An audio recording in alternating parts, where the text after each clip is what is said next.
बिस्मिल्लाहिर्रहमानिर्रहीम। एक सवाल यह है कि अल्लाह की राह में कौन सी चीज़ सदका करनी चाहिए। तो उसका जवाब यह है कि अक्सर लोगों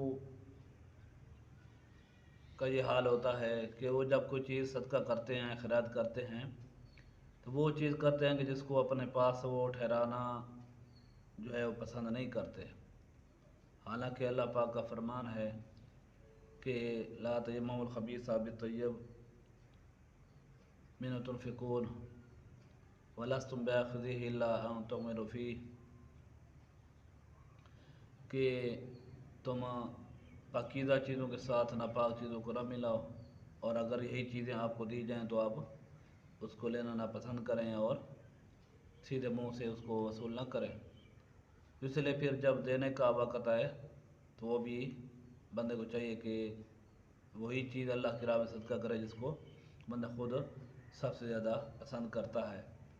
क्योंकि जब यह आयत उतरी कि लन तनालुल बिर्रा हत्ता तुनफिकू मिम्मा तुहिब्बून, कि अल्लाह की राह में वही सदका खैरात करो कि जो खुद पसंद हो आपको,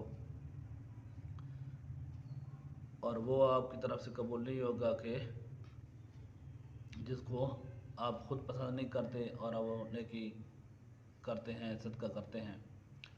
तो हज़रत अबू तलहा रज़ी अल्लाह तआला अन्हु, उन्होंने जब ये आयत सुनी तो अर्ज़ किया, रसूलल्लाह मेरा एक बाग है कि जो मदीना मस्जिद नबी के बिल्कुल सामने है, बेरिहा, तो वो मुझे ज़्यादा महबूब है, तो मैं इसको सदका करना चाहता हूँ। तो हज़रत ने फरमाया वाह, शाबाश, अच्छी बात है। तो फिर अर्ज़ किया, रसूलल्लाह मैं किस में सदका करूँ, किन लोगों में? तो आपने फरमाया कि जो आपके ज़्यादा करीबी रिश्तेदार हैं उनमें सदका करो। तो हज़रत अबू तलहा ने अपना वो प्यारा बाग अल्लाह की राह में सदका कर दिया। तो कहने का मतलब ये है कि अल्लाह की राह में वही चीज़ सदका की जाए, दी जाए कि जो इंसान को पसंदीदा हो, महबूब हो।